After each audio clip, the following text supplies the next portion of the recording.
मिसाइलों से आक्रमण और एयर डिफेंस से उसकी सुरक्षा में हमेशा यह आंका जाता है कि खर्च किस पर ज्यादा हो रहा है, आक्रमण पे या बचाव पे।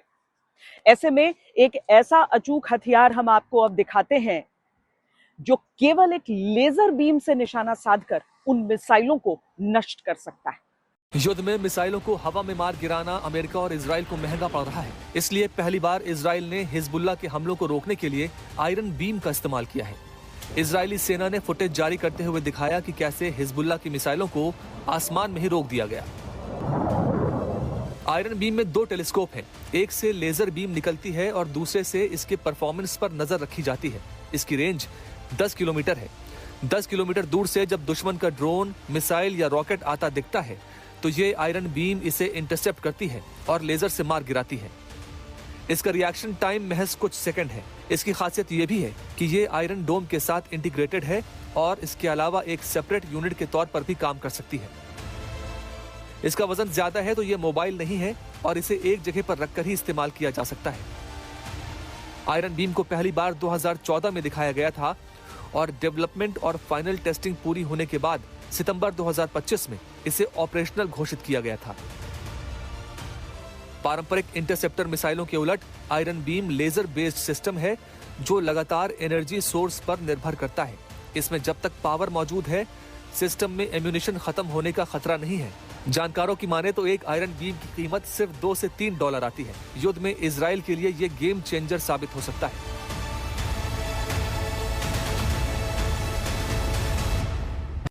और अब हम आपको बताते हैं ईरान की फतेह मिसाइल के बारे में। मार्क 15 की तेजी समझ रहे हैं आप? मार्क 15 यानी 1 सेकंड में लगभग 5 किलोमीटर का सफर। यह मिसाइल इस युद्ध में इस्तेमाल की जा रही है अपने टर्मिनल फेज में जितनी तेजी से अपने लक्ष्य की ओर ये गिरती है कि कोई एयर डिफेंस सिस्टम इसका कुछ नहीं बिगाड़ पा रहा। फतेह मिसाइल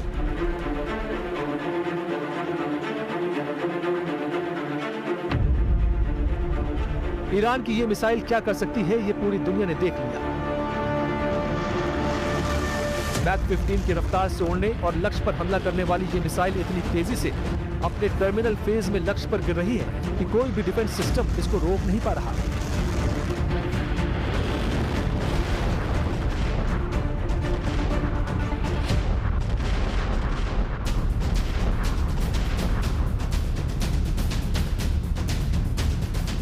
एक मैक की रफ्तार यानी ध्वनि की रफ्तार यानी 344 मीटर प्रति सेकंड यानी 1224 किलोमीटर प्रति घंटा। और जानते हैं मैक 15 की रफ्तार कितनी होती है?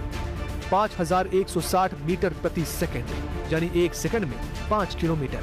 1 घंटे में 18360 किलोमीटर यानी 2 घंटे में यह मिसाइल पूरी पृथ्वी का चक्कर लगा सकती है।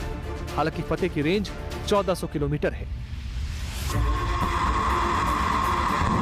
फतेह 1 और फतेह 2 ईरान की सबसे घातक हथियारों में से एक है। इनकी रफ्तार इतनी ज्यादा है कि दुश्मन के एयर डिफेंस सिस्टम को ये आसानी से चकमा दे देती है।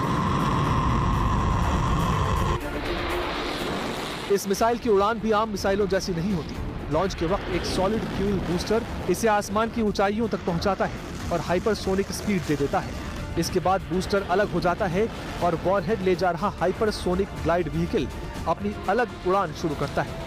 वायुमंडल में दोबारा दाखिल होते ही ये ग्लाइड व्हीकल अपनी एरोडायनामिक डिजाइन और छोटे लिक्विड फ्यूल इंजन की मदद से लगातार दिशा बदलता रहता है। यानी ये सीधी लाइन में उड़ता नहीं बल्कि 12 से 30 किलोमीटर की ऊंचाई के बीच अचानक मोड़ लेते हुए आगे बढ़ता है।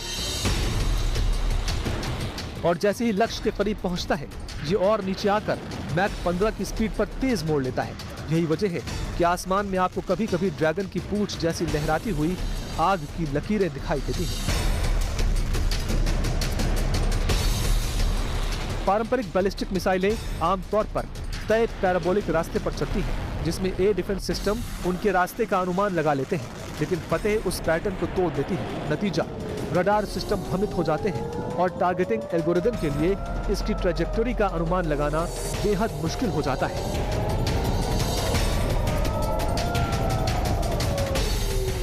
फतेह 1, फतेह 2 जो मिसाइल है ये हाइपरसोनिक मिसाइल है ना, ये ईरान यूज़ कर रहा है। ये हाइपरसोनिक मिसाइल है। हाइपरसोनिक में 2 तरह की मिसाइल्स होती हैं। एक में जो ग्लाइड करती हैं मतलब बूस्ट होकर ग्लाइड करती हैं, और दूसरी है जो हाइपरसोनिक बैलिस्टिक मिसाइल है। ये फतह 2 एक हाइपरसोनिक बैलिस्टिक मिसाइल है जो स्काई में जाती है, एटमॉस्फेयर में, फिर आके अगली जगह गिरती है, और मैन्यूवरेबल मिसाइल है, मतलब इसकी डायरेक्शन बदली जा सकती है। तो ये इसको और इसकी जो स्पीड है अब वो इतनी ज़्यादा 17-18 मैक तक हो सकती है। ये तकरीबन ईरान से इजराइल तक पहुंचने में 6-7 मिनट लगाएगी सिर्फ, इतनी स्पीड है इसकी, जो 2000 किलोमीटर का सो अगर आप इस हिसाब से सोचें तो ये फतह 2 एक बहुत पोटेंट मिसाइल है, और इसको तोड़ना, मतलब इसके लिए कोई एंटी एयर और एयर डिफेंस लगाना इतना आसान नहीं है। लेकिन ईरान ने अपनी मिसाइल क्षमता को कैसे इस हद तक बढ़ाया कि अमेरिका जैसे देश के साथ 2 हफ्ते तक युद्ध लड़ लिया। दरअसल ईरान की मिसाइल रणनीति के पीछे एक महत्वपूर्ण व्यक्ति थे, हसन तेहरानी मुगादम। उन्हें father of Iran missile program कहा जाता है। 1980 के दशक में उन्होंने IRGC की मिसाइल यूनिट बनाई। उसी के आगे चलकर शहाब 1, शहाब 2 और शहाब 3 मिसाइलें बनी। ये कार्यक्रम ईरान इराक युद्ध के दौरान शुरू हुआ। उनकी रणनीति थी कि ईरान की सुरक्षा का आधार मिसाइल होना चाहिए। खैबर शेकन,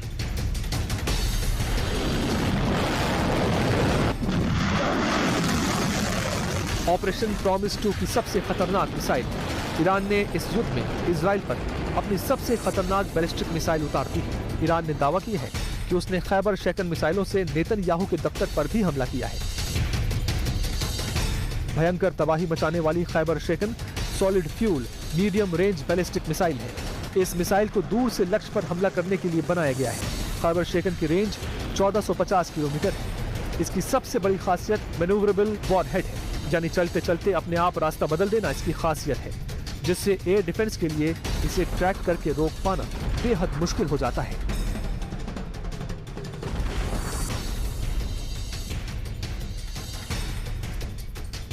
खैबर शेकन लगभग 4 मीटर लंबी है और इसका वजन 1500 किलोग्राम है। खैबर शेकन 19,500 किलोमीटर प्रति घंटा की स्पीड तक पहुंच सकती है। अब हम आपको उस खौफनाक और अविश्वसनीय हथियार के बारे में बताते हैं जिसका नाम है खुर्रम शहर। ईरान ने इजराइल के ऊपर 500 किलो का बम गिराया। कितना विध्वंस हुआ, कितनी तबाही मची कि एक बॉम्ब शेल्टर के चिथड़े उड़ गए। लेकिन खुर्रम शहर में अब वो 1 टन का वॉरहेड लगाकर आक्रमण की बात कह रहा है। क्या होता है एक बम के, एक विस्फोटक के वजन से, कितना अकल्पनीय हथियार बन जाता है वो, देखिए। खुर्रम शहर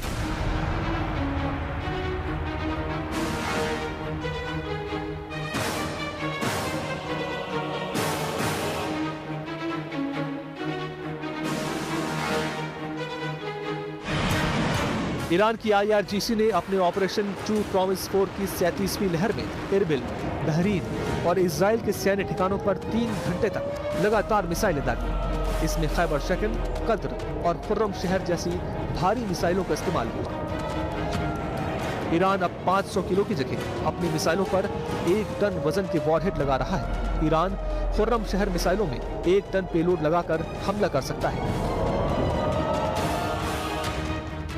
1 टन वाले वॉरहेड से मिलिट्री इंफ्रास्ट्रक्चर पूरी तरह तबाह हो सकता है। कंक्रीट फैसिलिटी मलबे में तब्दील हो सकती है। कंक्रीट हैंगर में रखे इजराइल के F-35 हमलों में राख हो सकते हैं। एयरबेस पर इतना बड़ा गड्ढा हो सकता है जिसे भरने में कई दिन लग सकते हैं। खरम शहर मिसाइल्स ईरान ने बनाई। उनका जो शहर है खरम शहर, उसके ऊपर मद्देनजर रखते हुए, जिसका रेंज 2000 किलोमीटर और काबिलियत, क्योंकि मकसद एक ही था खरम शहर मिसाइल्स का बनाने का ईरान का, ये हाउ टू टारगेट इजराइल।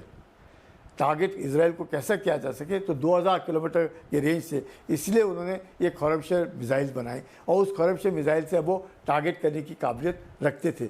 और ये कुछ बैलिस्टिक मिसाइल सबसोनिक, ये तो पर्पस कह रहे उनका साजिल मिसाइल भी हैं, फतेह मिसाइल भी है, अलग अलग रेंज है, वो बहुत सारी रेंज की मिसाइल हैं, तकरीबन 150 किलोमीटर से लेकर के 300 किलोमीटर, 1200 किलोमीटर, 1500, 1750 और ये 2000 किलोमीटर। Very accurate. मकसद एक कि ईरान को टारगेट इजराइल, उस मकसद से बनाई गई Khorramshahr missile by Iran to target Israel. ऐसी मिसाइल जब बेस के तेल भंडार या हथियार डिपो पर गिरती है तो इसका ब्लास्ट रेडियस इतना बड़ा होता है कि एक चेन रिएक्शन को शुरू कर सकता है, जिससे पूरा बेस जल सकता है। अगर ऐसी मिसाइल से किसी राजनीतिक हस्तियों के आवास या दफ्तर पर हमले किए जाएं, तो उनका बचना नामुमकिन हो जाता है।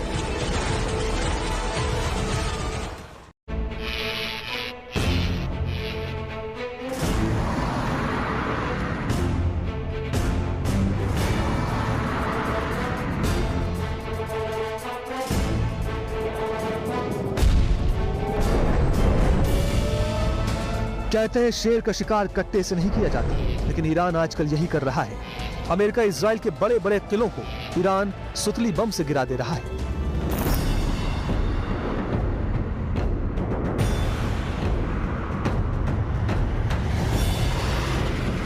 इनका आक्रमण अद्भुत है, निशाना अकल्पनीय है, कीमत अविश्वसनीय है।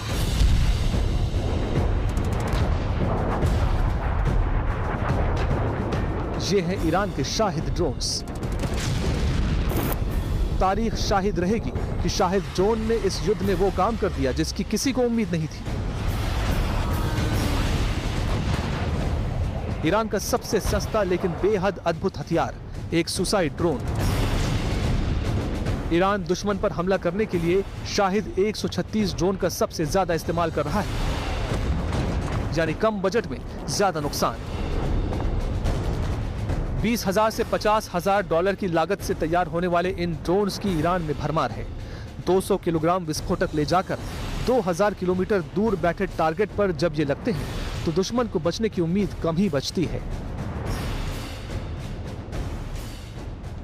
इसमें बड़े पावरफुल कैमरास लगे हुए हैं, 4K के कैमरास लगे हुए हैं, और ये जो है एक तरीके से बहुत क्या कहना चाहिए एक्यूरेटली जाता है। इसकी इलेक्ट्रॉनिक्स बड़ी अच्छी हैं।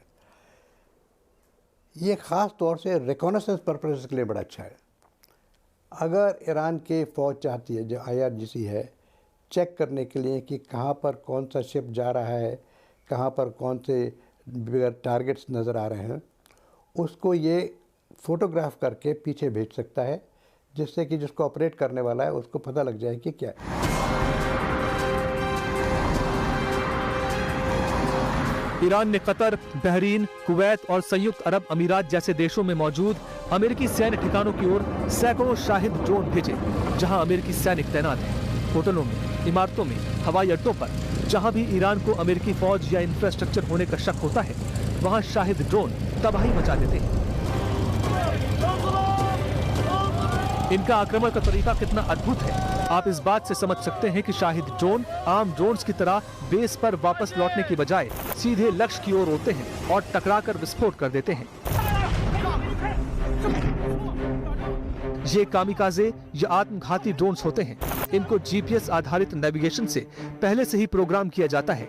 अद्भुत है कि ये लक्ष्य पर हमला करने से पहले हजारों किलोमीटर तक उड़ान भर सकते हैं। मोटरसाइकिल जैसी आवाज के साथ ये ड्रोन आते हैं और अपने लक्ष्य को मार गिराते हैं। शाहिद 136 की लागत बैलिस्टिक या क्रूज मिसाइलों की तुलना में काफी कम होती है। शाहिद ड्रोन बड़ी संख्या में एक साथ छोड़े जाते हैं। इसका मकसद दुश्मन की एयर डिफेंस प्रणाली को दबाव में डालना और सैन्य ठिकानों या महत्वपूर्ण इंफ्रास्ट्रक्चर पर लंबी दूरी से हमला करना होता है। ऐसा ही इस युद्ध में हो रहा है।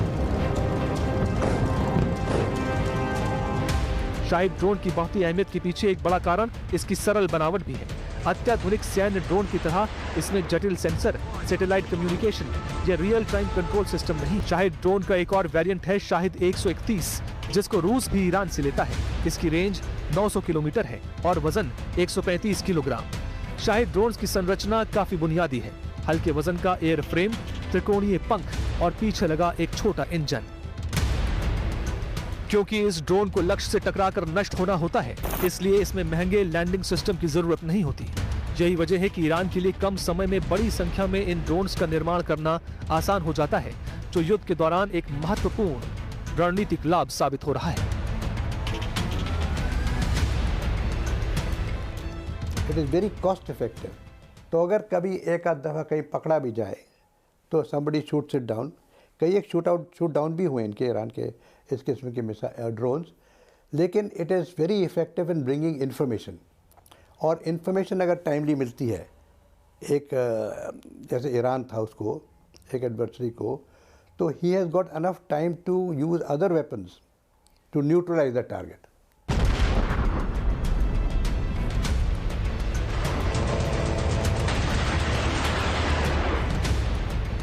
ईरान के मिसाइलों के जखीरे में अगला नाम है Shahab 3 medium range ballistic missile का। 1000 से 2000 किलोमीटर रेंज, 760 से 1200 किलोग्राम तक पेलोड ले जाने की क्षमता, टर्मिनल फेज में यानी गिरते समय 7 माक की स्पीड। शहाब 3 को ये सारी खूबियां ईरान की खतरनाक मिसाइलों में से एक बनाती हैं। शहाब 3 2003 से ईरान की मिसाइल कार्यक्रम का हिस्सा है। इसको उत्तर कोरिया के नोडोंग मिसाइल की डिजाइन पर बनाया गया है। इसे युद्ध में सड़क पर मोबाइल लॉन्चर से लॉन्च किया जा रहा है।